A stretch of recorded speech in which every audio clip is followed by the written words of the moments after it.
L'armée ukrainienne gagne du terrain. Les militaires des forces de Kiev ont repris le contrôle du village de Novosvitlivka, point stratégique sur la route entre le bastion insurgé de Louhansk et la frontière russe. Il coupe ainsi l'itinéraire qui est censé emprunter le convoi humanitaire envoyé par Moscou. Les soldats loyalistes progressent aussi face aux séparatistes pro-russes de Donetsk où ils ont lancé leur phase finale de reconquête.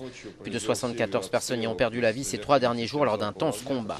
Une avancée qui intervient sur fond de démission en bloc des chefs insurgés. Le ministre de la Défense et principal leader séparatiste, le russe Igor Strelkov, a quitté ses fonctions quelques heures seulement après Valéry Bolotov, ici à l'image.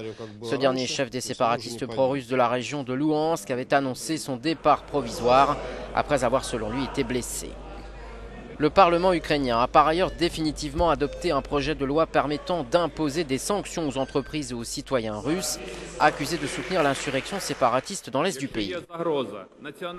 S'il y a une menace pour la sécurité nationale de l'État ukrainien, le chef de l'État, par l'intermédiaire du Conseil national de sécurité et de défense, ont le droit d'imposer certaines sanctions de même nature qui sont imposées par nos partenaires occidentaux, les pays de l'Union européenne, les États-Unis et les pays du G7, précise le Premier ministre Arseniy Yatsenyuk. Le gouvernement ukrainien a d'ores et déjà dressé une liste de 172 personnalités et de 65 entreprises russes, dont le géant gazier Gazprom, soupçonné de financer le terrorisme.